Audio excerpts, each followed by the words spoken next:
सहजानंद स्वामी महाराज की जय जय जय। धाम धमी मुक्तों की जय जय जय। मुक्ताक्षर पुरुषोत्तम की जय जय जय। जे उत्पत्ति तथा स्थिति लय करे वेदो स्तुति उच्चरे।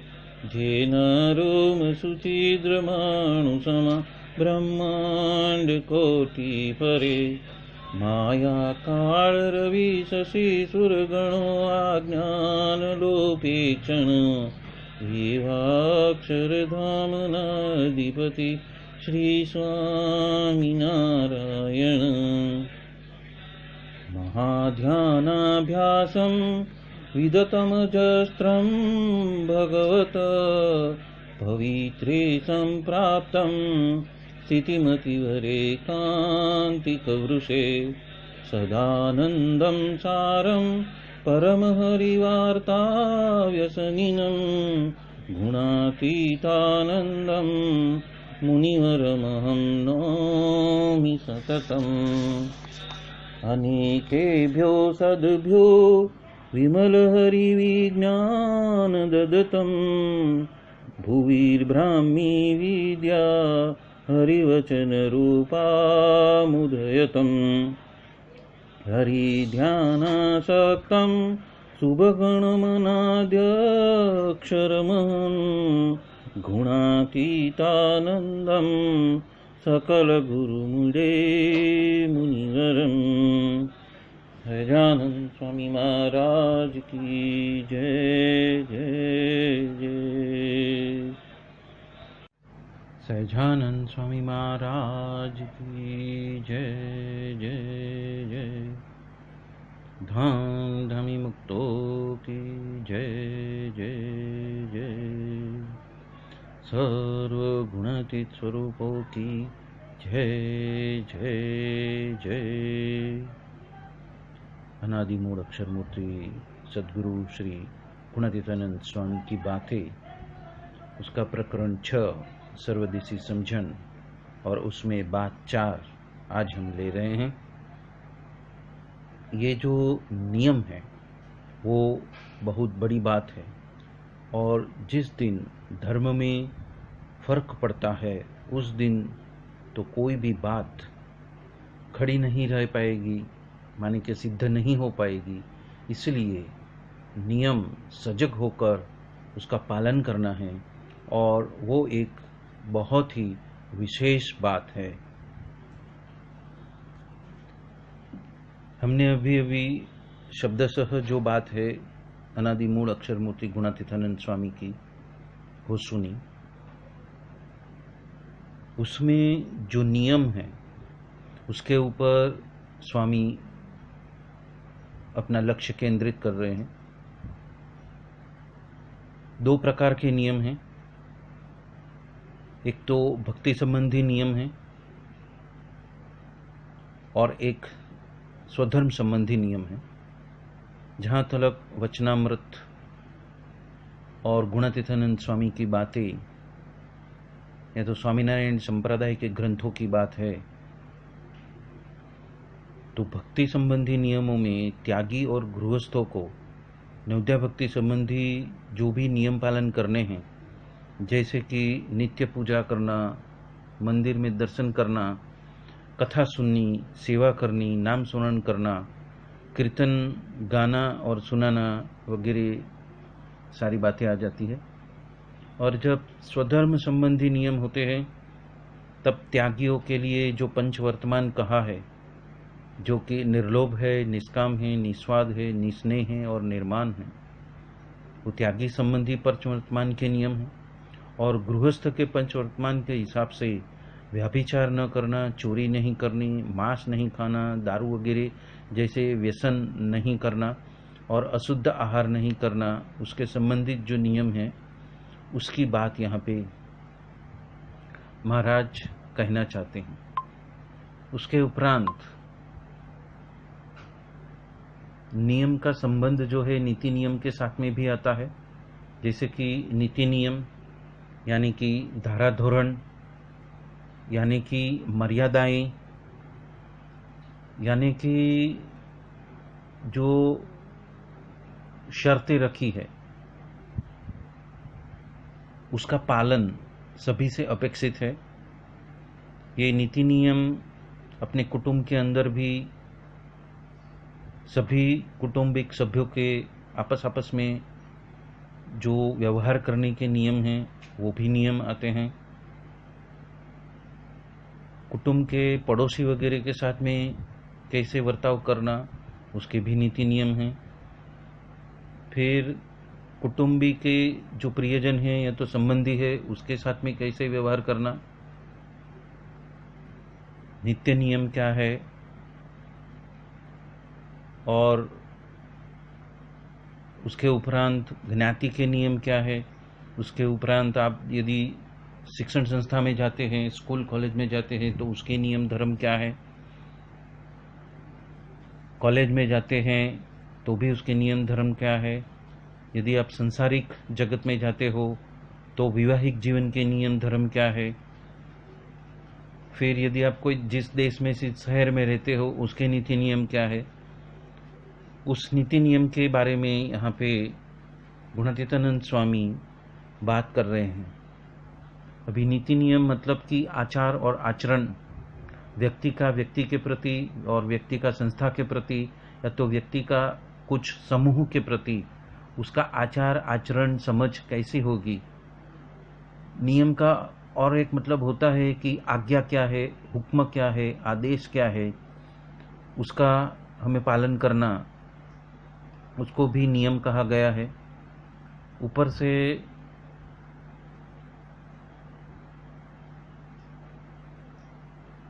एक प्रकार से हम उसको कबूल करते हैं, नियम जो है उसके अनुरूप हम चलने की कोशिश करते हैं। उपरांत एक टेक भी है, मतलब कि हमने जो प्रतिज्ञा ली है वो भी है, एक प्रकार का व्रत है। नियम का पालन मतलब एक प्रकार का तप भी है।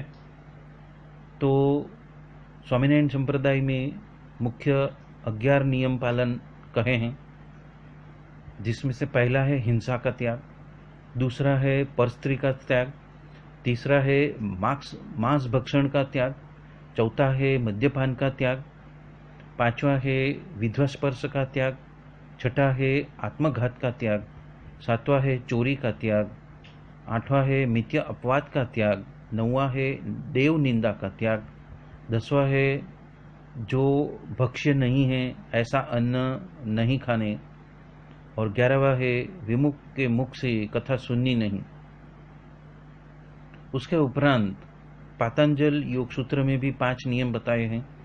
पहला है शौच, दूसरा है संतोष, तीसरा है तप, चौथा है स्वाध्याय और 5वां है ईश्वर प्रणिधान। ये सभी क्रिया के पालन को नियम कहते हैं। श्रीमद् भागवत के एकादश स्कंद में 19वें अध्याय में भी 12 नियम बताए हैं।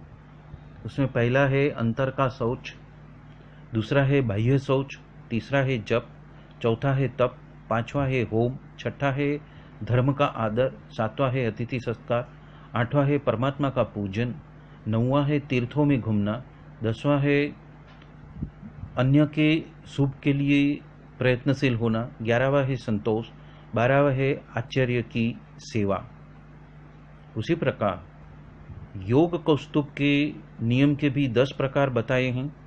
एक है तप, दूसरा है संतोष, तीसरा है आस्तिक्य, चौथा है दान, 5वां है ईश्वर पूजन, छठा है सिद्धांत वाक्य का श्रवण, 7वां है मति, 8वां है लज्जा, 9वां है तप और 10वां है होम।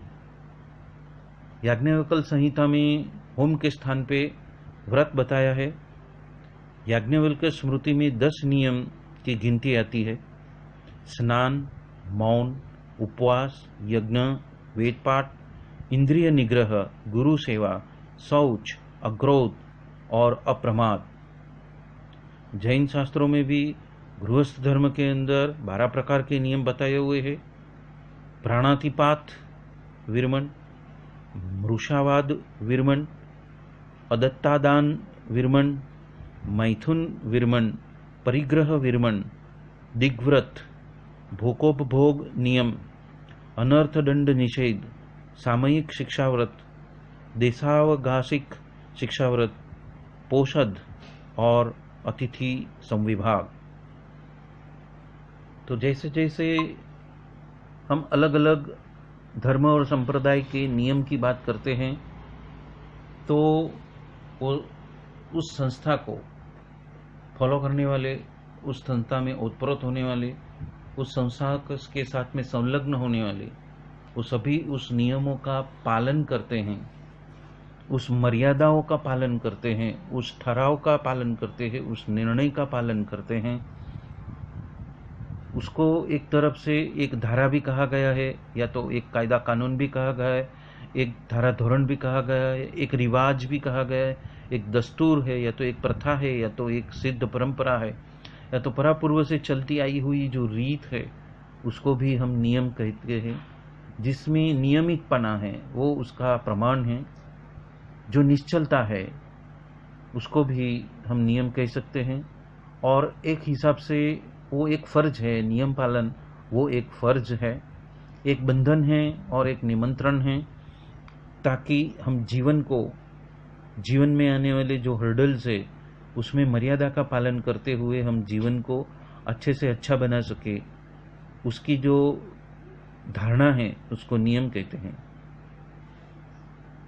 उसको एक रूप से मर्यादा भी कहते हैं, उसको एक हद भी कहते हैं। जिन ग्रंथों में हर रोज के लिए जो द्रव्य नियम है, विनय नियम है, उपानह नियम है, तांबुल नियम है, आहार नियम है, वस्त्र नियम है, पुष्प नियम है, वाहन नियम है, शय्या नियम है, वगैरह 14 वस्तुओं का नियम धारण करने के लिए आज्ञा की हुई है। उसी प्रकार उसको मीमांसा की एक विधि भी कह सकते हैं। उपरांत योग में भी अष्टांग योग के अंदर भी उसका जो एक अंग है वो नियम है, और उसमें यम है, नियम है, आसन है, प्राणायाम है, प्रत्याहार है, धारणा है, ध्यान है और समाधि है। और यह अष्टांग योग के वजह से असंप्रज्ञ योग सुखपूर्वक हम प्राप्त कर सकते हैं। योग के 8 अंगों में से एक नियम भी है, एक अंग नियम है। शौच, संतोष, तपस्या, स्वाध्याय और ईश्वर प्राणिधान, ये सभी क्रियाओं के पालन को हम नियम कहते हैं। शौच 2 प्रकार के हैं, बाह्य और आभ्यंतर। जल, माटी आदि से शरीर को साफ करना वो बाह्य शौच है, और करुणा, मैत्री, भक्ति आदि सात्विक वृत्तियों को धारण करनी वह आभ्यंतर शौच है। आवश्यकता से अधिक की इच्छा न करनी वो संतोष है। गर्मी सर्दी सहन करना, धर्मशास्त्रों में लिखे हुए कृच्छ, चांद्रायणी आदि व्रतों का पालन करना, जिसका नाम तप है। सभी कार्य ईश्वर के नाम से करना, उसको ईश्वर प्राणिधान भी कहते हैं। यह नियम का विस्तृत अर्थ है। उसको एक प्रकार की रीत भी कहते हैं, एक प्रकार की चाल भी कहते हैं। विष्णु के 1000 सहस्त्र जो नाम हैं उसमें से एक नाम भी नियम है, जो अपने अधिकार में जो भी प्रजा, जो भी जीव है उसको नियमित करते हैं, उसके वजह से भी उसको नियम कहते हैं।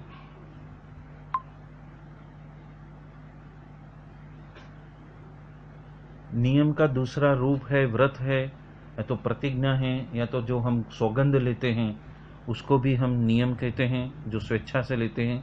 एक जात की शर्त भी है। और सजातीय वृत्तियों का प्रवाह को बढ़ाकर विजातीय वृत्तियों के प्रवाह को कम करते जाना, वो भी एक नियम है। सिद्ध बात है, जो नियत की हुई बाबत है, वो एक सिद्धांत भी है, वो एक स्वीकार भाव भी है कि जो मर्यादा का हमने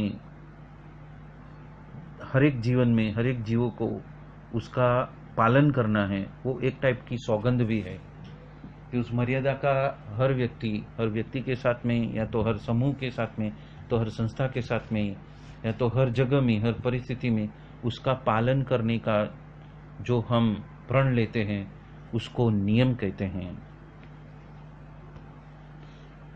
नियम के अंदर नी का अर्थ होता है बढ़ाना और यम का नियम होता है रोकना। मतलब कि चित्त का दमन करना वही है, संयम से बरतना, वश कर लेना। मतलब कि इंद्रिया और अंतःकरण के वश में जो जीव आज तक चलते आया है उसको वहाँ से मुक्त करके स्वसंयम से चलाना, नियम से चलाना, उसका निग्रह करना। मतलब ऐसी चीज़ें जिसको हमें रोकनी भी है, अटकानी है, और ऐसी चीज़ें हैं जो शुभ चीज़ें हैं, जो धर्म स्तंभ है, उसको बढ़ाना। धर्म के प्रति का हमारा जो आचरण है, हमारा जो व्यवहार है वो बढ़े, उसको भी हम नियम कह सकते हैं।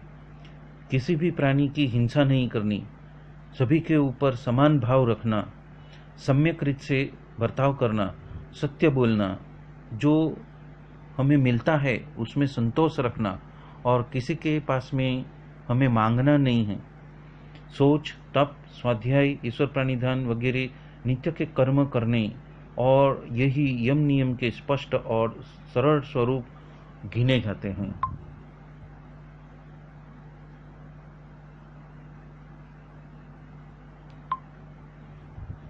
योग में भी जन्म के जो मूलभूत काम्य धर्म से निवृत्त होकर मोक्ष के हेतुभूत निष्काम धर्म में प्रेरणा करना, तप करना वगैरह क्रिया को भी हम नियम कह सकते हैं। जब जब हम नियम की बातें करते हैं तो नियम के हिसाब से आचरण की अपेक्षा हर व्यक्ति के पास से की जाती है, और उसी के ही वजह से ये जो संसार में जो आदान प्रदान है, या तो जो एक विश्वास है, उस नियम का पालन करने की वजह से वो विश्वास का प्रचलन होता है, आत्मविश्वास बढ़ता है, और आचरण शुद्ध हम रख सकते हैं। वो भी एक उसका पहलू है। नियम का एक पहलू वो भी है कि हम हमारा जीवन को सरल बना सके और भयमुक्त बना सके। इसके लिए भी हम नियम का आचरण करते हैं और हमारे व्यवहार में उसको लेकर आते हैं। यहाँ पे गुणातीतानंद स्वामी हमें सचेत होने की बात करते हैं कि इस नियम का पालन हमें खबरदार होकर, सजग होकर पालन करना है। धर्मस्तंभ को हमें स्थिर करना है, तो हमें हर पल सावधान होकर हमारे व्यवहार को आगे बढ़ाना है।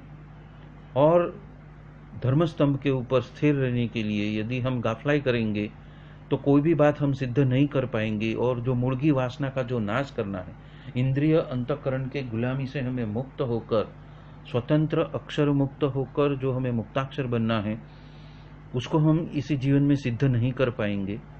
इसलिए वो हमें यहाँ पे सजग कर रहे हैं कि ये बात बहुत बड़ी बात है कि यदि हम नियम का पालन करने में हम गाफलाई करेंगे तो कोई भी बात हम सिद्ध नहीं कर पाएंगे। और ये बात बहुत विशिष्ट होने की वजह से यहाँ पे गुणातीतानंद स्वामी हमें सजग कर रहे हैं, चेतावनी दे रहे हैं और हमें खबरदार कर रहे हैं, सावचेत कर रहे हैं।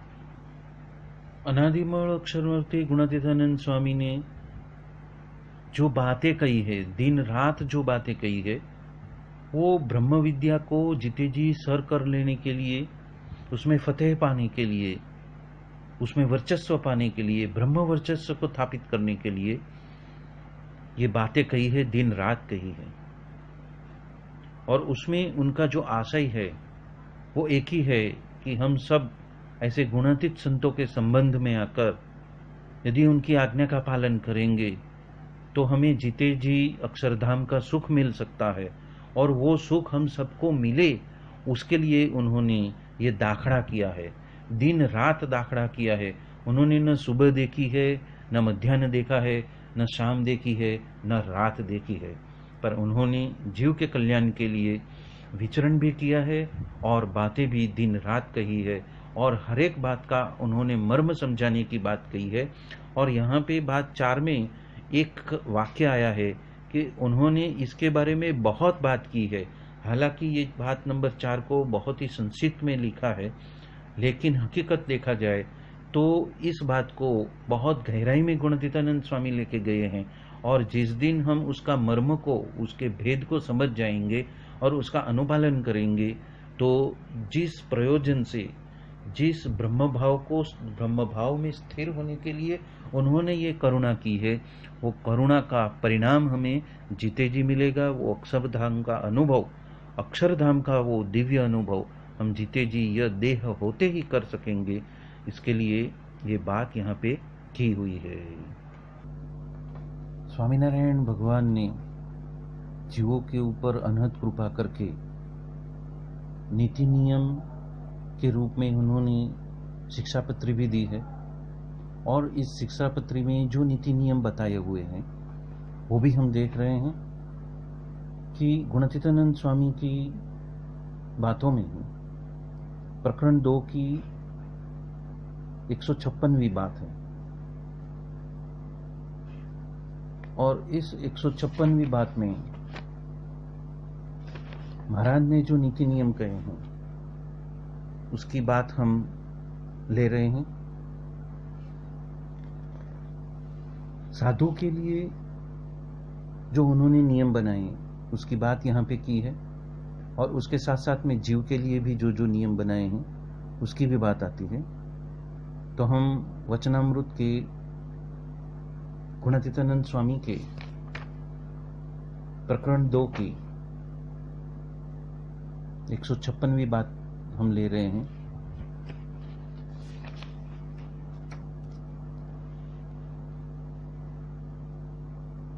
नंबर 1, लॉज में बहनों तथा भाइयों की सभा को अलग करके कहा कि परमहंस को बहनों के साथ में बोलना नहीं और स्पर्श नहीं करना।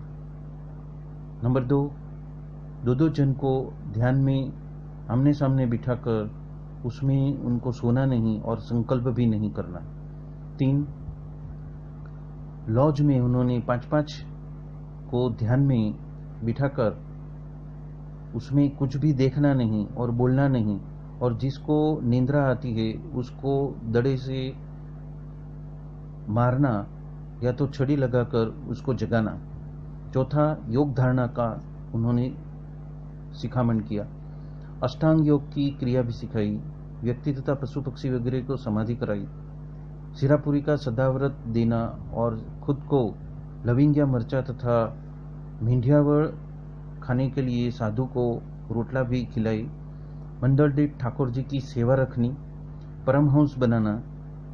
भिक्षा को ग्रहण करते हुए जो भी आए उसका गोला बनाकर खाना। मन मांगे वो देना नहीं।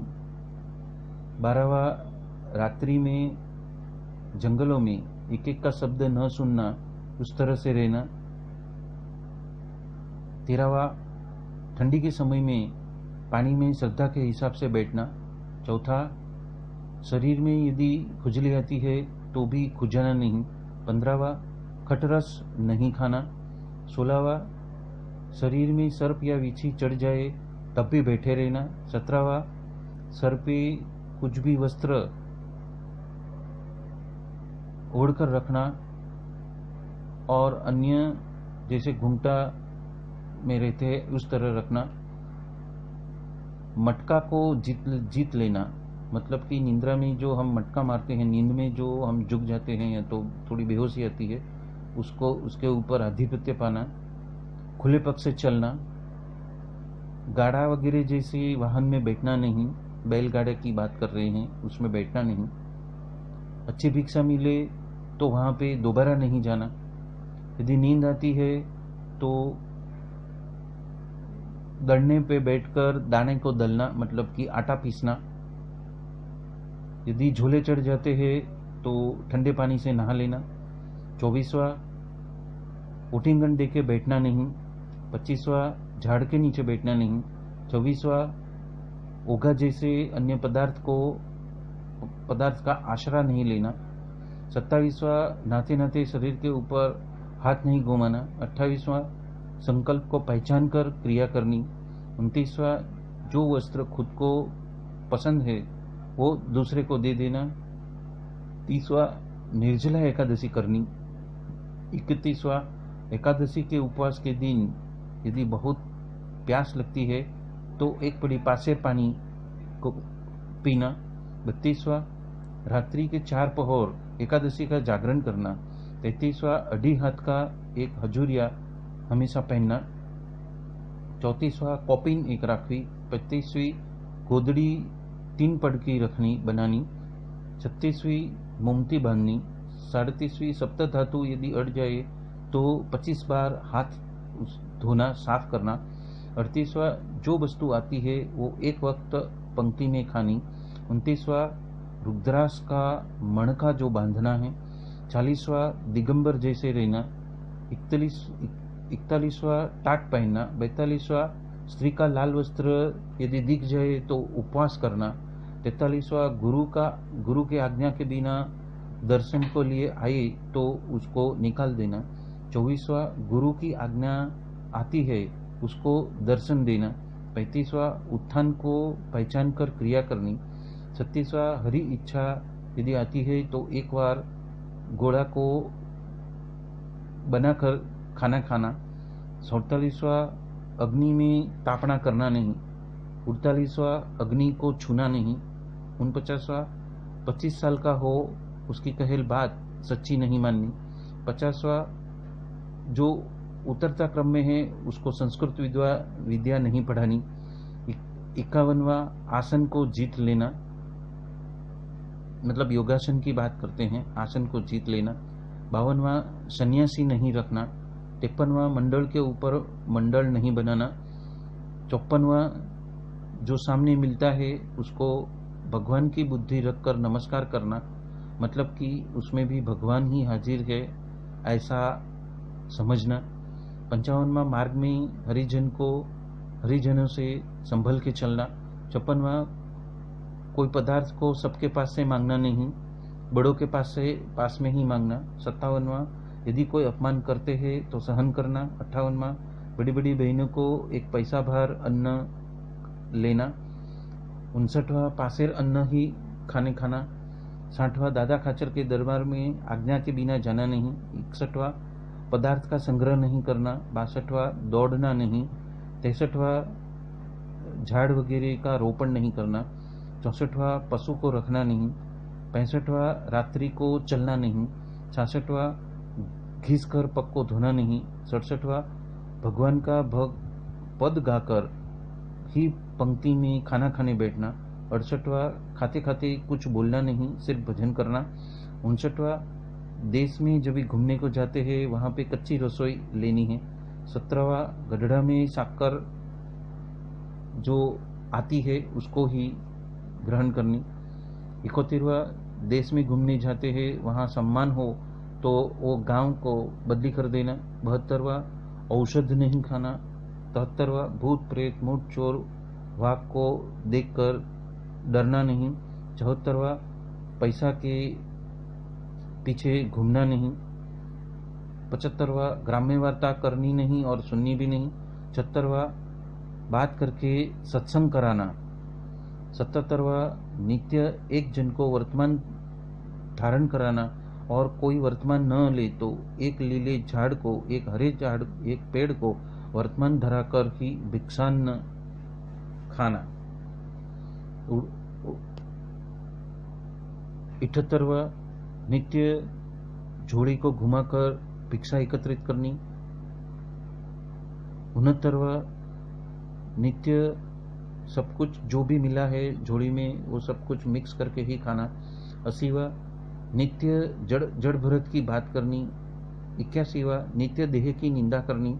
82वां, घर रखकर त्यागी के दर्शनी गृहस्थ को आना। 83वां, जहां आसन बनाया हो वहां पे वापस आसन करके बैठना नहीं।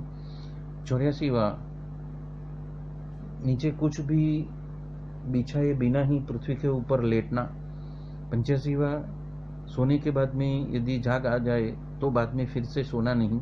86वां, सोने के पश्चात यदि हम जाग जाते हैं तो लंबा पग करना नहीं। 87वां आत्मा का नित्य विचार करना। 88वां परमेश्वर की प्रार्थना किए बिना सोना नहीं। 89वां धनुष्यवा दृष्टि नियम में राखी को चलना। 90वां स्वभाव का त्याग करना। 91वां भेगा होकर कीर्तन गाता गाता खाना खाने जाना। 92वां उपवास करता हमें थक नहीं जाना है। 53वां जो रांधेला हुआ अन्न है, जो पकाया हुआ अन्न है, वो नहीं खाना और कच्चा कोरा ही खाना।